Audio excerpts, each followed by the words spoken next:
أسعد الله أوقاتكم بكل خير متابعيني الكرام.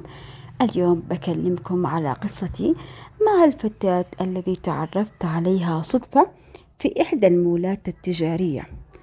قصتي تبدأ بأني خرجت أنا وابني الصغير ورايحين المول نشتري أغراض للمدام.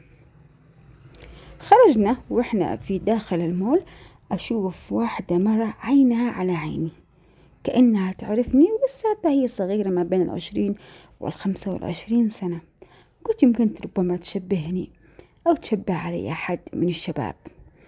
مشيت طريقي ودخلنا من مكان لمكان داخل السوبر ماركت نشتري الأغراض حسب ما كتبته زوجتي. بعد شوية يقول لي ابني حمد: بابا أنا بروح أشتري سكريم. قلت روح يا ابني. بينما هو راح قلت له طيب أنا منتظرك عند الكاشير.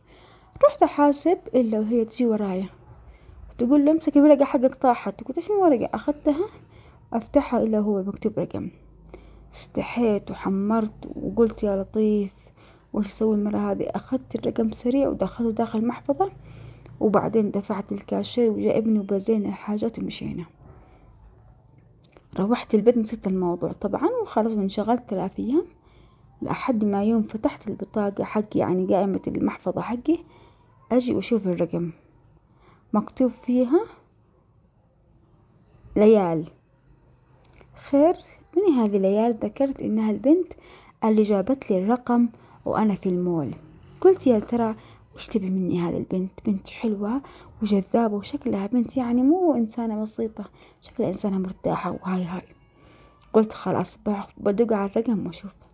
أدق على الرقم وتقول ألو. قلت ألو. قالت ألو. عرفتيني؟ قالت مين معايا؟ قلت أنا اللي حصلتيني في المول جبتي الرقم. أيوة عرفتك، شخبارك؟ شو اسمك؟ قلت لها أنا اسمي صالح ونادوني أبو حمد. طيب يا صالح أنت متزوج؟ أكيد متزوج وعندي 3 أولاد. ما شاء الله. طيب وش تبي مني؟ أنا أبغى أتزوجك. كيف؟ أنا مطلقة وعايزة أتزوجك ولا حرام؟ ضحكت وقلت خير إن شاء الله.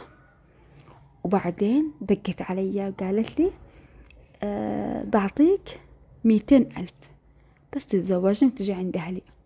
أنا ما صدقت، قلت لا تمزحي معايا وأنا رجال يلا أمشي حالي ما أفضل السواليف هذه. شوية تقول لي جيب لي حسابك.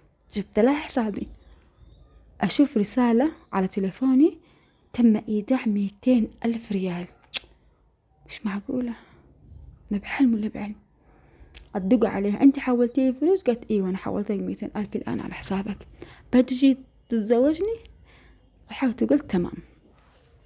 قلت لها جيبي لي عنوانك وكذا وكذا. واليوم الثاني جلست أفكر والشيطان يقول لي روح يا رجال بلا تتزوج، شوف مني هذه. ورحت لبيت أهلها ودخلت وحصلت أهلها ناس هاي وناس على مستوى، وقالوا بنتنا تبغاك وانت ما ادري وش سويت بنتنا وهي موافقة عليك واحنا ما عندنا اي شروط وتبي تتزوجها اليوم.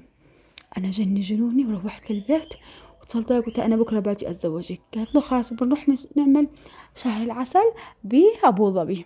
قلت طيب.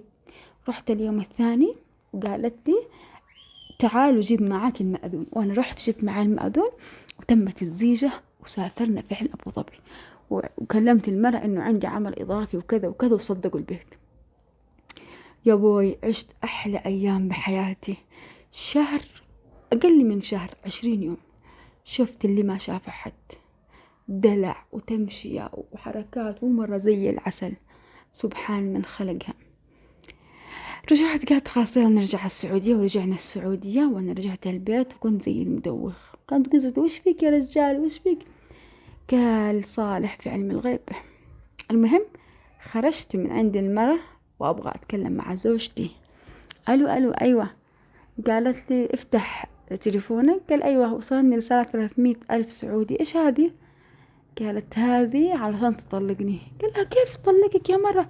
أنا لسه تزوجتك وأنا. قالت له شوف لا تلف ولا تدور، تبغى تطلقني بهدوء هذه لك مبلغ محترم، ما تبغى برجع الأول والثاني، وبقول إنك زوجتني وزوجتك مش عارفة، وأعمل لك سالفة ما لها أول من آخر. قال لي يا معودة لا تقولي كذا. قالت له هذا كلامي، عجبك ما عجبك أنت حر. وفعلا رحت وطلقتها، وأنا كاره حياتي، ما كنت أبغى أطلقها، لكن قلت ما أبغى مشاكل.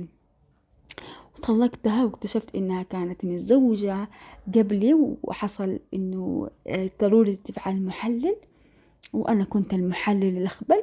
بس الحمد لله استمتعت وخرجت ب500,000 ريال سعودي. وهذه قصتي مع الحلوة اللي حصلتها في السوبر ماركت. إذا عجبكم القصة اعملوا لايك وشاركوا في القناة. تحياتي للجميع.